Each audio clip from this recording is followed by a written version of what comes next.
여러분 안녕하십니까? 오박사의 공연예술 이야기 133회입니다. 지난 132회에서는 한국 근대 연극의 정체성이랄까 본질이랄까 화두랄까 하는 것을 리얼리즘으로 생각하지 말고 소극장 운동으로 생각하자라고 말씀을 드렸습니다. 이때의 소극장이라는 것은 상업화되어 있는 대극장의 대척적인 개념으로서의 소극장인 것입니다.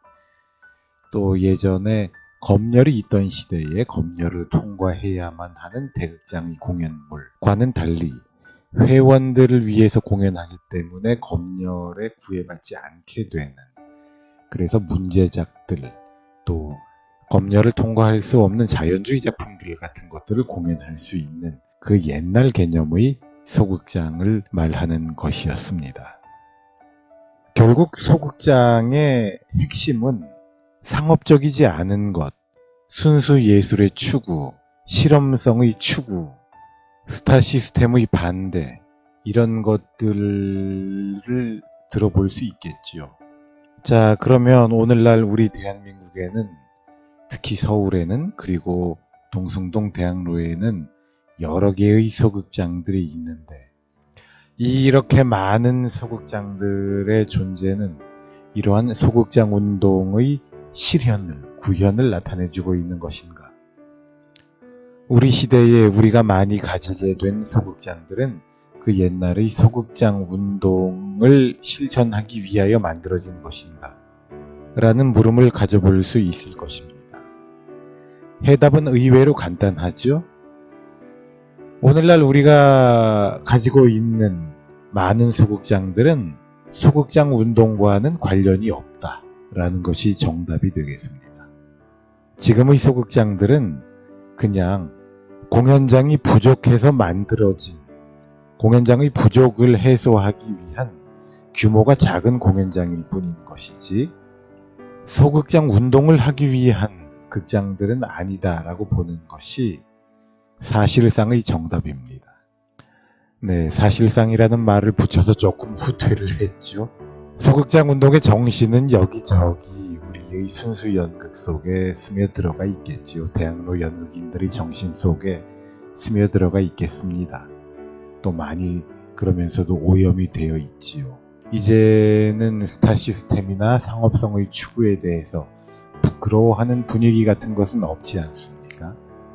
제가 지금까지 말씀드린 이야기, 현재의 한국의 소극장들은 소극장 운동과는 사실상 직접적으로 관계가 없다라는 이야기를 평론가 여석기 선생이 2001년에 나온 공연과 리뷰 제34호에 한국 연극의 현재라는 제목으로 글을 쓴 것이 있습니다.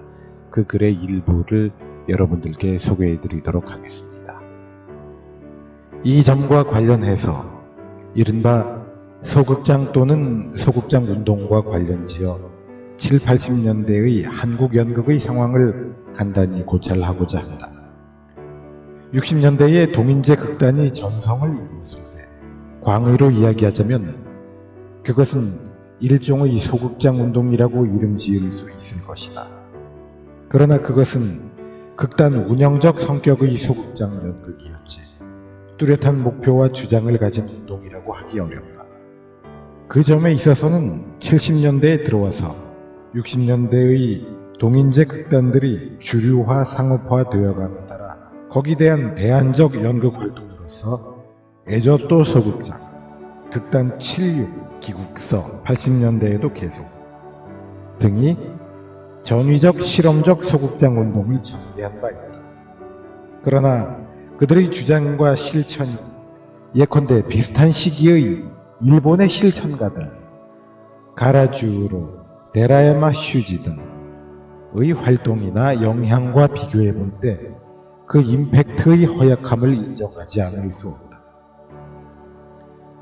오히려 관점을 달리하자면 80년대에 가장 두드러진 연극 활동을 한 오태석의 극단 목화, 이윤택의 연희단 거리패 등이 뚜렷한 연극적 주장과 파격적인 연극 실험, 단원들의 공동체 의식 등으로 해서 소극장 연극으로서의 제대로의 면모를 갖추고 있다고 보아야 할 것이나 그들은 이미 8, 90년대 연극의 중심에 자리 잡고 있다. 따라서 80년대 말 현재로 한국 연극에서 소극장 운동은 소멸해버린 것이나 다름없다. 그러나 역설적으로 물리적 공간으로서 소극장은 1981년 악명 높았던 공연법이 개정됨과 동시에 서서히 불어나기 시작해 80년대 후반에 이르러서는 그 수를 헤아리기 어려울 정도로 늘어났다. 서울의 대학로를 찾는 외국인들은 아마 거기 빼곡하게 들어찬 소극장들을 보고 놀랄 것이다.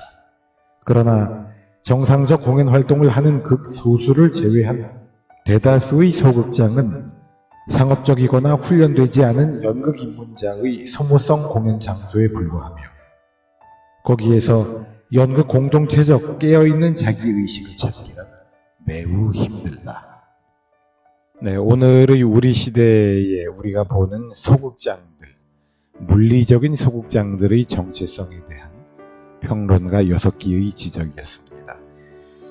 이번 회에는 이 정도로 마치도록 하죠. 지금 우리가 살고 있는 시대는 확실히 예전과는 많이 다릅니다. 그래서 우리 시대를 그 이전의 시대와 구별하기 위해서 탈근대라고 많이 자주 부르죠. 그리고 이 탈근대는 사람들의 정신이 또 많이 자유로워졌습니다. 사사로운 것들도 조금 더 존중받고 소중하게 되기 시작했고 그 이전의 정신세계에 의해서 홀대받던 것들이 당당하게 자리 잡게 되는, 위치 짓게 되는 일이 생기기도 했습니다. 그러나 한편으로 그 이면을 우리가 또 놓치지 않아야 할 필요도 있을 것 같습니다. 우리의 탈근대에는 너무나도 역시 당당하게 자본이 위세를 부리고 있고 자본이 많은 것들을 조작하고 지배하고 있게 되기도 합니다. 심지어 연극에서도 이제 자본을 쫓아가는 것이 전혀 부끄러운 일이 아니지 않습니까? 이러한 시대의 변화에 발맞추고 맞춰 나가는 것도 좋은 일일 것이고 한편으로 이러한 세태에 발맞추지 않고 그 옛날의 소극장 운동의 정신에 젖어들어서 그것을 고집하고 살아가는 것도 의미 있는 일이겠지요. 중요한 것은 자기가 어떤 노선을 의식적으로 따라가고 있는가를 스스로 아는 것이 될 것 같습니다. 들어주신 여러분들 고맙습니다.